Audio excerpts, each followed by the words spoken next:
Hey class, welcome to Chapter 10, Section 1. This chapter is the era of good feelings, and the president during the era of good feelings is President James Monroe.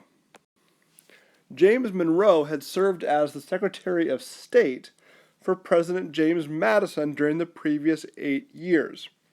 And the era of good feelings is characterized by two key features. The first feature is that there were no political parties that clashed. There was only one party. The Federalist Party is dead, and all we have left are the Democratic Republican parties. So for the most part, everybody's getting along. And the second key feature of the era of good feelings is nationalism reigned supreme. Nationalism is pride in one's country, similar to patriotism. And following the War of 1812, there was a high degree of nationalism in America. So there's no political parties clashing. We're proud to be Americans. We beat the mighty British again. And James Monroe is our guy to lead us into this era. Well, James Monroe's a pretty unique guy. He wasn't going to run for president. But a number of governors, a number of congressmen, President James Madison tried to convince him to run for president. And he finally says, okay, I will run under two conditions. One, I'm not going to wage a campaign. I'm not going to go around with banners and wave flags and give speeches. If people want to vote for me, great. If not, no problem. And secondly, he says, I'm not going to be tied to a political party. He says, I'm not a Federalist, I'm not a Democratic Republican, I'm just me. If you want to vote for James Monroe, then go ahead. And most people wanted to vote for him, and he goes on to become our fifth president.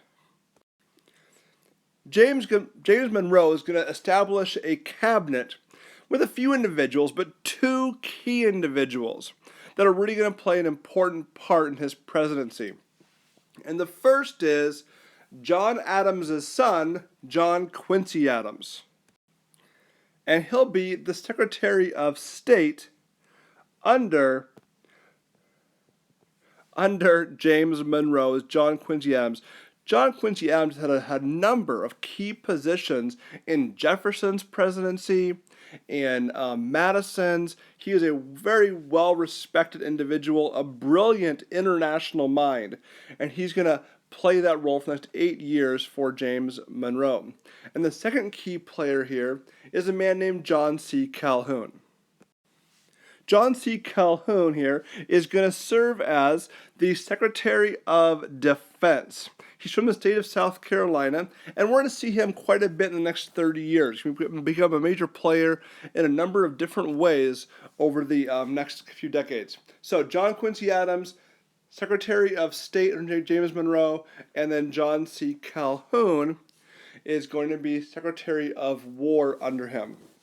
Well, a few international things take place during James Monroe's presidency. The first is going to deal with the acquisition of Florida behind the leadership of this man, Andrew Jackson.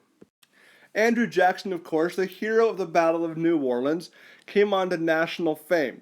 Well, John C. Calhoun tells Jackson, go down, and I want you to guard the border. I want you to guard the border between Spanish Florida, Spain controls Florida right now, and U.S. territories. Because what's going on is that a lot of Indian revolts are coming from Florida into the U.S., also a lot of smuggling of goods going from Spain into the U.S., and James Monroe says, hey Spain, if you can't control your Indians, if you can't control your smugglers, we're going to do something about it. So we send down Andrew Jackson to guard this area, to keep Indian attacks from happening. Well, Andrew Jackson is incredibly enthusiastic, and he gets down there and says, I don't want to guard this, I want to attack. And so Jackson's going to go ahead and attack Florida. Spain's going to be ticked off, demand an apology. Monroe says, no, I'm not going to apologize. We end up paying Spain $5 million for Florida. Spain's gone. We get Florida. Andrew Jackson's a bit of a hero, even though in reality, he didn't do what he was supposed to do. But nonetheless, Jackson, and again, another person who's going to come to some even greater fame coming up. But America finally acquires Florida from Spain in 1818. And then in one of the boldest moves, date in American foreign policy for sure, is this concept of the Monroe Doctrine. The Monroe Doctrine is actually written by John Quincy Adams, don't tell anybody. But James Monroe, he tells the rest of the world, he says, world, the Western Hemisphere is closed for colonization. It is closed for settlement. Please leave us alone at this point. We're done. And so it's kind of like we put this enormous barbed wire fence around North and South America and told Europe over here, stay away from us. Europe had been colonizing over here, colonizing in South America, Central America.